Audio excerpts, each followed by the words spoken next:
Hello जी, हिंदी भाषा YouTube channel पर आपका स्वागत है। आज हम चर्चा करेंगे संधि। जो अगर आप हिंदी से संबंधित तैयारी कर रहे हैं तो उसमें अगर संधि का टॉपिक है तो इसमें से 1 या 2 प्रश्न जरूर पूछ ले जाते हैं। तो आज जो संधि है उसको हम ऐसे देखेंगे कि कोई भी शब्द अगर दिखाई देता है तो देखते ही तुरंत पहचान जाएंगे। ऐसी ट्रिक इस वीडियो में हम जानने वाले हैं। तो आपको ज़्यादा रटने की ज़रूरत नहीं है, थोड़ा सा आपको समझ लेंगे और थोड़ा सा आप उस ट्रिक को सीख लेंगे तो आपके सारे क्वेश्चन सही हो सकते हैं। चलिए शुरुआत करते हैं। संधि किसे कहते हैं? सबसे पहले है संधि होती क्या है। तो 2 वर्णों के मेल से होने वाले विकार को क्या कहते हैं? विकार क्या होता है? परिवर्तन, उसको कहते हैं संधि। यानी 2 वर्णों को मिलाकर तीसरा जो वर्ण बन जाता है, विकार हो जाता है उसमें, तो वो संधि बन जाती है। तो संधि के नियमों से जो शब्द बनते हैं उनको हम अलग अलग कर देते हैं। जैसे कि ये शब्द रमेश है, इसको अलग अलग करा रमा प्लस ईस, तो ये क्या कहलाता है? इसका संधि विच्छेद कहलाता है। संधि में भी समास की तरह 2 पद होते हैं, पूर्व पद और उत्तर पद, और दोनों पदों को मिलाकर बन जाता है समस्त पद। अब हम बात कर लेते हैं कि संधि के भेद कितने होते हैं। संधि के भेद हमें सबको पता है कि 3 होते हैं, स्वर संधि, व्यंजन संधि और विसर्ग संधि। अब आज इस वीडियो में हम चर्चा करने वाले हैं स्वर संधि में। तो देखिए, चलिए ट्रिक के साथ इसको समझने का प्रयास कीजिए। स्वर संधि होती क्या है? 2 स्वरों के मेल से जो परिवर्तन या विकार होता है उसको हम स्वर संधि कहते हैं। देखिए, सूर्य प्लस अस्त हो जाता है सूर्यास्त। तो ये तो हमने डेफिनेशन देख लेते हैं, रट भी लेते हैं, लेकिन प्रश्न हमारा गलत हो जाता है। तो उससे कैसे बचा जाए, प्रश्न हमारा सही कैसे हो, इसके लिए स्वर संधि में हमें देखना पड़ेगा। इसके भेदों को देख लेते हैं पहले। स्वर संधि में होते हैं 5 भेद होते हैं। कौन कौन से होंगे? देखिए, दीर्घ संधि, गुण संधि, वृद्धि संधि, अयादि संधि और यण संधि। चलिए अब शुरुआत करते हैं। सबसे पहले जैसे कि दीर्घ संधि है। दीर्घ संधि में हमने अच्छी तरह से डेफिनेशन भी कर ली है। मान लीजिए फिर भी क्वेश्चन गलत हो जाता है तो उसके लिए क्या करना है? अगर हम दीर्घ संधि में हम जानते हैं कि आ, ई और ऊ, अगर किसी भी शब्द के बीच में हमें मात्रा नजर आए आ, ई और ऊ की, यानी इस तरह से, और ये मात्रा नजर आए, मान लीजिए ये मात्रा लगाई है मैंने, इस तरह की मात्रा या इस तरह की, तो उसको इस तरह की मात्रा नजर आए, यानी कि आ, ई, ऊ की मात्रा किसी भी शब्द के बीच में आपको नजर आती है तो वो होती है हमारी दीर्घ स्वर संधि। देखिए, देखते हैं उदाहरण के द्वारा। जैसे यहाँ पर उदाहरण दिए गए हैं। धर्मार्थ है, देखिए धर्म प्लस अर्थ, यहाँ पर क्या है? आ की मात्रा लगी हुई है। स्वार्थी, इसमें भी आ की, देवार्चन में भी आ की मात्रा। इस तरह से पहचान सकते हैं हम। आ, ई, ऊ जहाँ पर भी किसी शब्द में नजर आता है तो वहाँ पर होती है हमारी दीर्घ स्वर संधि। यहाँ पर भी देखिए देव प्लस आल्य आ है इन सब के बीच में, और परीक्षार्थी में क्या है? यहाँ पर भी आ है, और सीमांत में भी सीमा प्लस अंत आ है। अब चलिए इसमें और देख लेते हैं 1-2 एग्जाम्पल। महा प्लस आत्मा क्या बन गया है? यहाँ पर भी क्या है? बीचों बीच आ है इन सब में, और यहाँ पर भी देखिए दोनों की दोनों क्या है? मात्रा कैसी नजर आई है? बड़ी ई की। तो यही पहचान हमारी है किसकी? दीर्घ स्वर संधि की। अब अगली संधि की बात करें। गुण संधि में क्या होता है? गुण संधि में किसी भी शब्द की पहचान करने के लिए कि ये शब्द, इस शब्द में गुण संधि है कि नहीं, तो हमें ध्यान रखना होगा ए की मात्रा नजर आए या ओ की मात्रा नजर आए उस शब्द के बीच में, और या अर बनता हुआ नजर आए। 99% तो ए की मात्रा या ओ की मात्रा ही नजर आती है, ए की या ओ की। तो देखिए कैसे देखते हैं। अब इसमें एक इसका शॉर्ट नियम बना दिया है किसका? जो हमारी गुण संधि है उसमें। गुण संधि में क्या नियम बना रखा है? ए आ के बाद क्या आ जाए? ई या ऊ या री आ जाता है।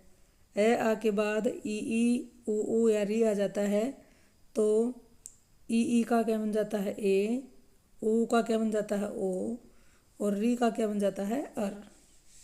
इस तरह से इसको हम समझ सकते हैं। और इसमें की पहचान के लिए क्या बता रही हूँ मैं? पहचान करेंगे तो शब्द में हमें जहाँ से विच्छेद करते हैं वहाँ पर से दोनों शब्दों को अलग अलग करते हैं, यानी कि शब्द का विच्छेद करते हैं, तो वहाँ पर किसकी मात्रा नजर आएगी? ए की या ओ की, या आर बनता हुआ नजर आएगा। ये हम पहचान कर सकते हैं। देखिए शब्द के द्वारा देखने का प्रयास कीजिए। जैसे कि यहाँ पर क्या है, शब्द नरेंद्र है। यहाँ पर देखिए बीचों बीच एक ही मात्रा नजर आई है। पुष्पेंद्र में भी, नरेश में भी, कमलेश में भी, रमेश, रमेंद्र, यथेष्ट, महेश, उमेश। अब देखिए यहाँ पर ओ की मात्रा भी आई है। वीर प्लस उचित तोड़, जहाँ से तोड़ते हैं शब्द को अलग करते हैं तो यहाँ पर ओ की है। महोदय में भी, महोत्सव में भी, दयोर्मी, महोर्जा दे। तो यहाँ पर देखिए आगे देव ऋषि में क्या है, अर बन रहा है। कैसे बनेगा, देव प्लस ऋषि और ए के बाद री आ गया है तो यहाँ पर क्या बनेगा, अर। सप्तऋषि में भी इसी प्रकार से है, महर्षि में भी।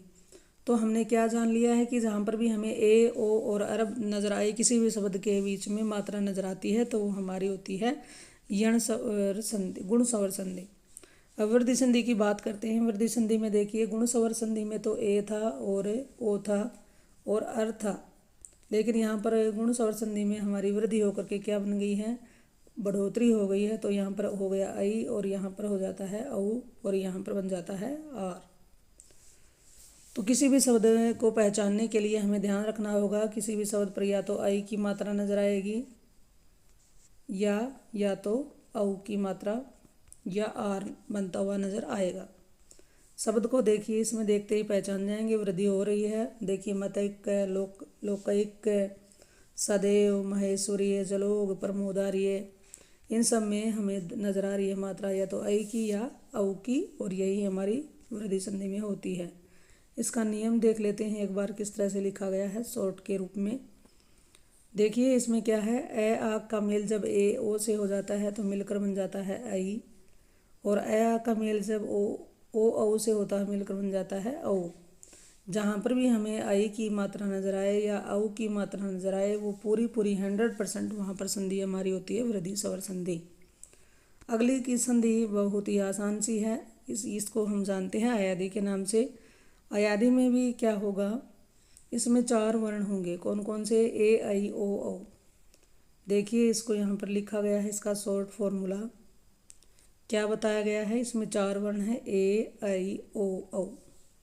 ए का बना देते हैं हम आए, आई का आए, ओ का औ का आओ। ये तो हमारे लिखे हुए हैं, लेकिन यहाँ पर हमें याद रखना है कि जहाँ पर भी लगभग 3 वर्ण दिखाई देंगे, किसी शब्द में 3 वर्ण नजर आते हैं, जैसे कि नयन है, पवन है, शयन है, गायन है, इस तरह से, तो वहाँ पर हमने पूरी तरह से समझ लेना है, सोच लेना है कि यहाँ पर कौन सी संधि होगी। यहाँ पर हमारी अयादि स्वर संधि होती है। तो ये पेपर से पहले क्या आपको प्रैक्टिस करने के लिए फटाफट आपके लिए बिल्कुल सही वीडियो रहेगी। तो किसी भी एग्ज़ाम से पहले वाले दिन आप इसको देख सकते हैं। इस तरह से आपकी रिविजन में ये बड़ी ही हेल्पफुल होगी। देखिए यहाँ पर 3 वर्ण है, चयन है, नयन है, नायक का एक, पवन। अब आपको अगर ये पूरी डिटेल में जानकारी चाहिए तो आप बता सकते हैं कि ये चयन कैसे बनेगा, चे कैसे निकला, नयन में ने कैसे आया। इस तरह से आप कमेंट में डालकर बता सकते हैं कि आपको ये समझ में आया या नहीं, आप इसकी डिटेल चाहते हैं या नहीं। अगर आपको ये पूरी अच्छी तरह से विस्तार से चाहिए तो इसको इस पर विस्तार से आपको वीडियो बनाकर दे दी जाएगी। अब अगली संधि की बात करें तो यण संधि, ये इसमें से 100% क्वेश्चन 1 या 2 तो ज़रूर पूछे जाते हैं। यण संधि में क्या होता है, 3 वर्ण होंगे, य, व और र। किसी भी शब्द के अंदर ये वर्ण दिखाई देंगे और इनसे पहले वाला जो स्वर या वर्ण होगा वो आधा होता है। ये इसकी पहचान होती है, य व र। यण में यानी कि यण में भी यह मिलता है और इससे बनता भी क्या है, यह। तो यण, य व र किससे बनेगा, यण से बनेगा। इसका संक्षिप्त नियम देख सकते हैं आप। इसमें देखिए सामान्य सूत्र या लक्षण कह सकते हैं, यह व र बन रहे हैं और ई के बाद कोई भिन्न स्वर आ जाता है, ऊ के बाद भिन्न स्वर आए तो री के बाद भिन्न स्वर आ जाता है। तो देखिए ई का बन जाता है यह, ऊ का बन जाएगा वह और री का बन जाता है र। तो पहचान के तौर पर हम याद रख सकते हैं, जहाँ पर भी किसी भी शब्द में हमें क्या क्या नजर आता है, य, व और र, और उनसे तुरंत पहले वाला वर्ण होता है स्वर रहित यानी कि आधा। बात करूँ यहाँ पर देखिए अत्यल्प है, अत्यल्प में विच्छेद किया तो अति प्लस अल्प हो गया। अब यहाँ पर देखिए यह नजर आया, इससे पहले तय क्या है, स्वर रहित आधा है। यहाँ पर भी यह नजर आया, इससे पहले तय क्या है, आधा है। इन सब में आपको समझ में आ गया होगा। अगले इसी और एग्जाम्पल पर देखिए, तो यहाँ पर देखिए वह वाले देखते हैं। अब यहाँ पर वह है और इससे पहले वाला क्या है, आधा है। वह से पहले वाला क्या है, आधा है। देखिए आगे हैं। अब देखिए र कैसे बनेगा। र देखिए पितरी यानी ये री के बाद भिन्न स्वर आ जाता है तो र बन जाता है। ये कैसे बनेगा, पितृत। त्रय में क्या क्या मिलकर किसके संयोग से बनता है, त प्लस र से। तो यहाँ पर क्या है, र है। इन सब में क्या समाया हुआ है, र। तो हमने यण संधि में क्या समझा है कि यण संधि में यह है तो यहाँ पर भी शुरुआत किससे होगी, यह, वह और र का। र जहाँ पर भी किसी शब्द में नजर आए और उससे पहले वाला वर्ण हमारा स्वर रहित आ जाता है तो वहाँ पर हमारी यण स्वर संधि होती है। अब चलिए अगली जो है, इस तरह से ये हमारी स्वर संधि जो है हमने थोड़ी सी जल्दी से करने की, ताकि रिवीजन के टाइम पर आपके बिल्कुल हेल्पफुल वीडियो रहे। तो इतनी लंबी इसमें डिटेल में जानकारी न देकर शॉर्ट में ये वीडियो बनाई गई है, ताकि आप पेपर से पहले इसको अच्छी तरह से रिवीजन के तौर पर प्रयोग में ला सकें। और ये जानकारी आपको कैसी लगी है ज़रूर बताइएगा। और चैनल पर आप पहली बार आए हैं तो इस चैनल को सब्सक्राइब कर लीजिएगा। और जानकारी आपको अच्छी लगे तो इसे अपने साथियों के साथ ज़रूर शेयर कीजिएगा। फिर मिलते हैं एक और नई वीडियो नई जानकारी के साथ। इस चैनल पर आने के लिए आपका बहुत बहुत धन्यवाद।